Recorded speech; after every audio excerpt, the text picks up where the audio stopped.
elle le concède, ce deuxième grand rôle de comédienne n'est pas à contre-emploi.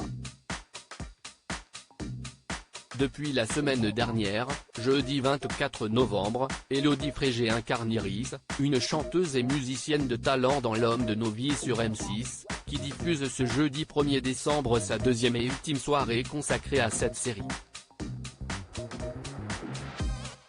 Sa rencontre avec celle-ci va chambouler Guillaume, alias Jonathan Zakaï.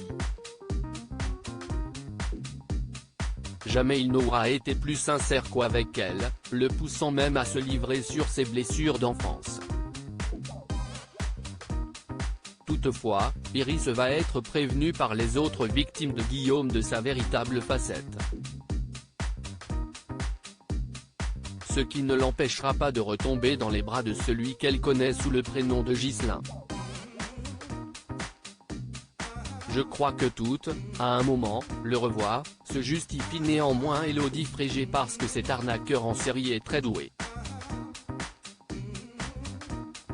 Ça prend du temps parfois d'éclaircir certaines zones d'ombre, mais c'est ça qui rend la série intéressante. Si tout de suite, elle se disait « Oh, si est un connard, on se casse, venez on part en vacances entre filles, ce serait moins long ». Ce ne serait plus une série mais un court-métrage, nous lance-t-elle dans un éclat de rire. Une chose est certaine, celle qui a été révélée au grand public par la Star Academy n'a pas hésité bien longtemps avant d'accepter ce rôle.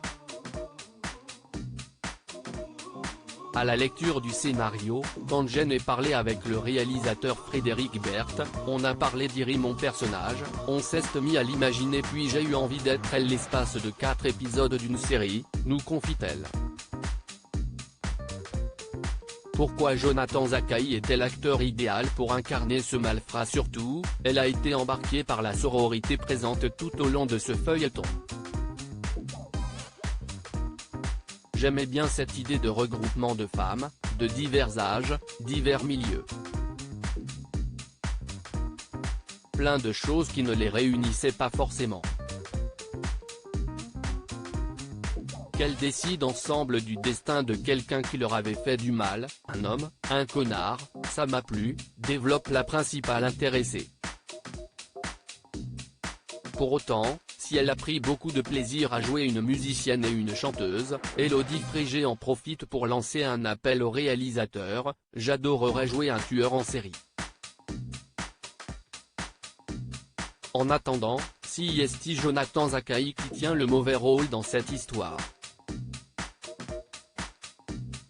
C'était l'acteur idéal pour incarner ce malfrat, estime sa partenaire de jeu, non pas parce que lui-même en est un mais parce que c'est un très bon acteur.